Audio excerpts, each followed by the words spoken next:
Hello and welcome back to my channel Study with Abhilasha. As you all know, in this YouTube channel we will discuss about topics related to business studies subjects. So, without any delay, let's start our today's topic, which is business services. First of all, we will understand the meaning of business services. Business services are those services which are used by business enterprise to carry on business activities more smoothly. Example: banking, insurance, transportation, warehousing, communication etcetera. देखिए, business services Hindi में जिसे हम कह सकते हैं व्यावसायिक सेवाएं, वो सेवाएं होती हैं जो कि बिजनेस एंटरप्राइजेस या बिजनेस पर्सन्स के द्वारा यूज़ की जाती है अपनी बिजनेस एक्टिविटीज़ को और स्मूथ तरीके से अच्छे से बिज़नेस को रन करवाने के लिए। मतलब जो भी बिज़नेस में वो एक्टिविटीज़ करते हैं, अल्टीमेट कंज्यूमर्स तक प्रोडक्ट को पहुंचाने तक जो सारी सेवाओं का वो उपयोग करते हैं, उन्हें ही हम बिज़नेस सर्विसेज कहते हैं, जिसमें आ जाती है हमारी banking services, insurance, transportation, warehousing, communication etcetera. देखिए, ये सभी जो सर्विसेज हैं, इंश्योरेंस हो गई, ट्रांसपोर्टेशन हो गया, वेयर हाउसिंग, ये सभी गुड्स जब प्रोड्यूस होता है वहाँ से लेकर तो अल्टीमेट कंज्यूमर तक पहुँचने तक इन सभी सर्विसेज का यूज़ कर ही बिज़नेस को रन किया जा सकता है। इन्हीं सर्विसेज को हम बिज़नेस सर्विसेज कहते हैं। और अच्छे से समझते हैं हम कौन कौन सी बिज़नेस सर्विसेज होती हैं। Various categories of business services: banking, postal and telecom services, insurance, warehousing services, transportation. देखिए, ये वेरियस कैटेगरीज हैं बिज़नेस सर्विसेज की, जिसमें आ जाता है बैंकिंग। देखिए, कोई भी बिज़नेस स्टार्ट करना है तो उसके लिए कैपिटल भी चाहिए। अब ऐसा तो है नहीं कि जो बिज़नेसमैन है उसके पास इतनी पर्याप्त पूंजी होगी कि वो एक बिज़नेस स्टार्ट कर सके। उसे बैंक की हेल्प चाहिए ताकि वो लोन ले सके, उसमें मनी डिपॉजिट कर सके, विड्रॉ कर सके। बहुत सारी सर्विसेज बैंक प्रोवाइड करता है एक बिज़नेस में। नेक्स्ट आती है हमारी इंश्योरेंस सर्विसेज। देखिए, जो भी गुड्स बनाएगा उसके साथ बहुत सी रिस्क जुड़ी हुई होती हैं, क्योंकि रास्ते में जब तक वो कंज्यूमर तक पहुंचेगा बहुत तरीके से वो गुज़रता है और वहाँ पे उसको बहुत सारे नुकसान भी होते हैं, बहुत सी रिस्क इन्वॉल्व होती है, इसीलिए उसका इंश्योरेंस ज़रूरी होता है। ये सर्विसेज भी प्रोवाइड की जाती हैं। फिर आते हैं ट्रांसपोर्टेशन। अल्टीमेट कंज्यूमर तक गुड्स को पहुंचाने के लिए ट्रांसपोर्टेशन तो मस्ट है, क्योंकि वो पहुंचेगा कैसे कंज्यूमर तक अगर ट्रांसपोर्टेशन ही नहीं होगा तो। Postal and telecom services: without communication भी जो कंज्यूमर्स हैं उन तक गुड्स पहुंचाना है, किसी भी बिज़नेस को रन करना ईजी नहीं होगा। एंड फिर आता है हमारा वेयर हाउसिंग, यानी गोडाउन्स वगैरह जो बनाए जाते हैं ताकि गुड्स को स्टोर किया जा सके, क्योंकि बहुत सारे सीजनल गुड्स होते हैं या अनाज होते हैं बहुत सारे, जैसे गेहूं हो गए, ये सभी को स्टोर करने के लिए वेयर हाउसिंग सर्विसेज भी एक बिजनेसमैन को चाहिए होती है। तो ये सभी बिजनेस सर्विसेज होती हैं जिनका यूज़ करके हम एक बिज़नेस को स्मूथली ऑपरेट कर सकते हैं। तो अब इन्हीं को हम डिटेल में आज की इस वीडियो में डिस्कस करेंगे। सबसे पहले डिस्कस करते हैं बैंकिंग सर्विसेज को। Banking services. A bank is an institution which attracts money on deposits for the purpose of being lent to industry or trade. Bankers are not merely money lenders. A bank earns a margin of profit by lending money which it borrows. देखिए, bank एक ऐसा institution होता है जो लोगों के savings को deposit करवाता है ताकि वो उसे लोन के रूप में इंडस्ट्री या ट्रेड को आगे बढ़ाने के लिए लोगों को लोन के रूप में प्रोवाइड करा सके। हम सभी जानते हैं बैंक जो होता है वो उसमें हम पैसे डिपॉजिट कर सकते हैं, मनी विड्रॉ कर सकते हैं, लोन ले सकते हैं। और जो बैंकर्स होते हैं वो सिर्फ मनी लेंडिंग का ही काम नहीं करते, बहुत सारी अदर फैसिलिटीज़ जैसे लॉकर फैसिलिटी, ओवरड्राफ्ट फैसिलिटी, ये सब भी बैंक बहुत सारी सर्विसेज हमें प्रोवाइड करता है। और साथ ही में वो एक प्रॉफिट मार्जिन भी अर्न करता है। जो मनी वो लोगों से बोरो करता है उसको लोन पे देने के बाद वो कुछ इंटरेस्ट लेता है हमसे, जिससे एक प्रॉफिट मार्जिन भी बैंक्स अर्न करते हैं। अब इसकी डेफिनेशन देख लेते हैं। According to the Indian banking regulation act 1949, banking means accepting deposits of money from the public for the purpose of lending और investment. Indian banking regulation act 1949 के अकॉर्डिंग बैंकिंग का मतलब होता है लोगों से डिपॉजिट्स एक्सेप्ट करना और उन्हें मनी लैंड करना, लोन के रूप में प्रोवाइड करना या इन्वेस्टमेंट के रूप में उस मनी को यूज़ करना। यही बैंक का मेन पर्पस होता है according to Indian banking regulation act 1949। अब देख लेते हैं टाइप्स ऑफ अकाउंट्स। देखिए, बैंक में हम बहुत टाइप के अकाउंट्स खुलवाते हैं जिनमें हम मनी डिपॉजिट कर सकते हैं, यूज़ में आने पर विड्रॉ कर सकते हैं, ये जो बहुत टाइप के अकाउंट हम खोलते हैं, अब उन्हीं के बारे में हम डिस्कस करेंगे। तो 5 टाइप के अकाउंट्स हम बैंक में ओपन करवा सकते हैं। फर्स्ट है savings deposit account, then current deposit account, recurring deposit account, fixed deposit account and multiple option deposit account. इन्हीं अकाउंट्स के टाइप को अब हम डिटेल में थोड़ा डिस्कस करते हैं। सबसे पहले देखेंगे savings deposit account. A person can open a savings deposit account by depositing a small sum of money. He can withdraw money from his account whenever needed and can deposit whenever surplus is available. देखिए savings deposit account वो होते हैं जिनमें एक small amount of money deposit कर कर हम ये सेविंग्स डिपॉजिट अकाउंट ओपन करवा सकते हैं बैंक में, और इनमें से जब चाहे व्यक्ति मनी विड्रॉ कर सकता है और जब उसके पास हो तब और डिपॉजिट कर सकता है। Depositor is issued a cheque book and a passbook. All the amount deposited and withdrawn by depositor are recorded in passbook. Rate of interest of saving deposit is generally lower than fixed deposit. देखिए फिर जब वो saving deposit account open करवा लेता है bank में, तब उसे एक चेकबुक और एक पासबुक इशू की जाती है बैंक के द्वारा, और जो भी ट्रांजैक्शन उसके द्वारा किए जाते हैं मनी डिपॉजिट करने के या विड्रॉ करने के, वो सभी उस पासबुक में रिकॉर्ड किए जाते हैं। और जो रेट ऑफ इंटरेस्ट होता है, जो ब्याज की दर होती है सेविंग डिपॉजिट अकाउंट पे, ये लोअर होती है फिक्स डिपॉजिट से। आगे हम पढ़ेंगे एफडी फिक्स डिपॉजिट के बारे में, जिसमें रेट ऑफ इंटरेस्ट बहुत ज़्यादा दिया जाता है बैंक के द्वारा। जबकि जो सेविंग डिपॉजिट अकाउंट है, जिनमें हम एक स्मॉल अमाउंट ऑफ मनी जमा करके हमारा bank account saving bank account open करवा सकते हैं, उनमें रेट ऑफ इंटरेस्ट थोड़ा कम होता है। ठीक है, तो ये आपको समझ में आया होगा savings deposit account.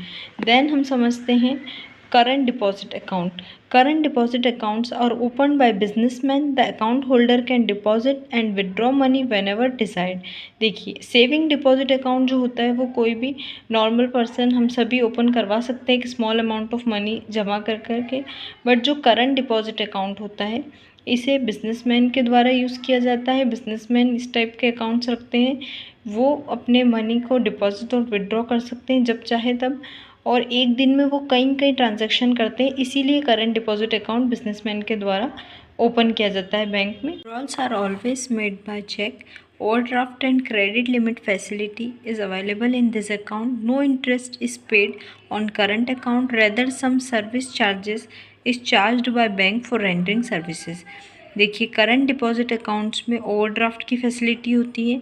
Overdraft means जितना अमाउंट उसके बिजनेसमैन के अकाउंट में ऑलरेडी डिपॉजिट है, उससे ज़्यादा अमाउंट आप विड्रॉ कर सकते हैं। ये फैसिलिटीज़ बिजनेसमैन को दी जाती है करंट डिपॉजिट अकाउंट के अंदर, और इसमें कोई इंटरेस्ट नहीं दिया जाता है लाइक सेविंग डिपॉजिट अकाउंट की तरह।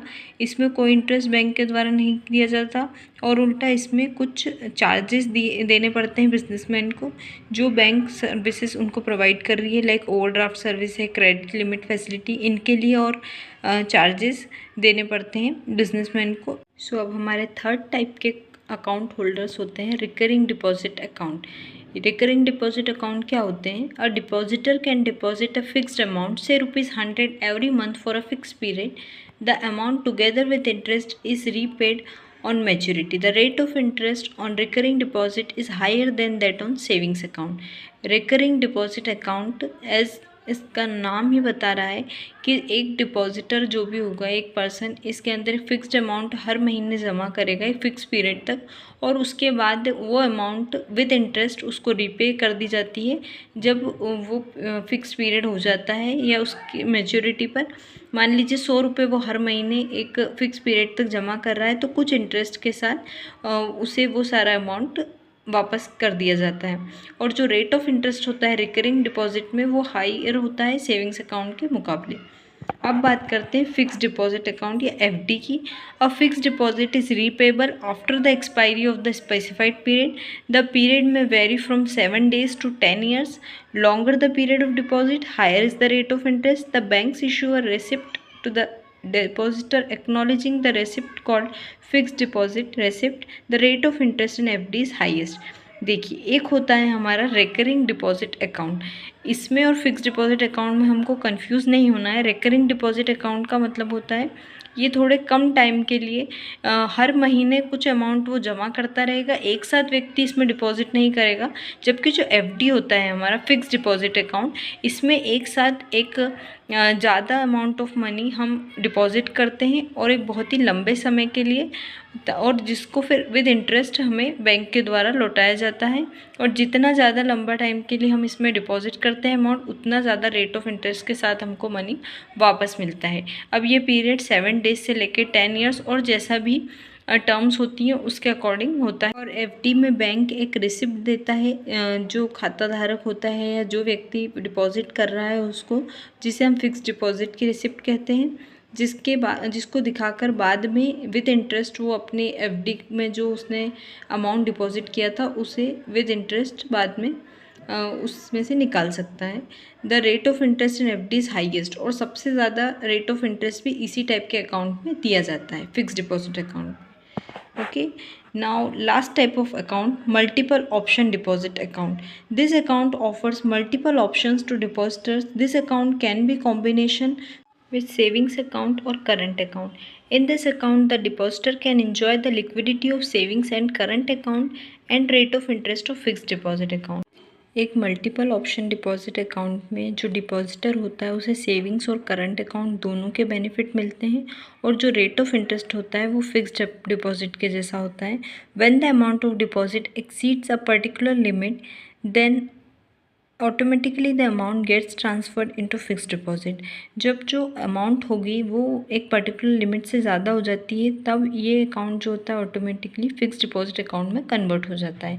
इसे ही हम एक मल्टीपल ऑप्शन डिपॉजिट अकाउंट कहते हैं, जो एक कॉम्बिनेशन होता है सेविंग्स और करंट अकाउंट दोनों का, और रेट ऑफ इंटरेस्ट एफडी जैसा होता है। और जब एक मैक्सिमम लिमिट तक उसमें डिपॉजिट हो जाता है तब वो ऑटोमेटिकली फिक्स्ड डिपॉजिट अकाउंट में कन्वर्ट हो जाता है। आई होप आप लोगों को आज का ये टॉपिक अच्छे से समझ में आया होगा। जो बिज़नेस सर्विसेज के बारे में हमने पढ़ा वो सब आपको अच्छे से समझ में आया होगा। Let's make a quick revision about this. In today's video we have discussed about business services, means those services which are used by the businessman to run business properly, like insurance, banking, warehousing, transportation, postal and telecom service। जिसमें आज हमने सबसे पहले banking service के बारे में पढ़ा, जो लोगों से मनी डिपॉजिट करवाने का और उन्हें लोन प्रोवाइड करने का काम करती है, उसकी डेफिनेशन हमने देखी। उसके बाद में हमने 5 डिफरेंट टाइप्स ऑफ अकाउंट्स के बारे में पढ़ा, जिनमें सेविंग डिपॉजिट अकाउंट, जिसमें हम एक स्मॉल अमाउंट ऑफ मनी जमा कर सकते हैं और उसमें से मनी विड्रॉ कर सकते हैं, और जब मन चाहे डिपॉजिट कर सकते हैं, जिसमें रेट ऑफ इंटरेस्ट थोड़ा कम होता है।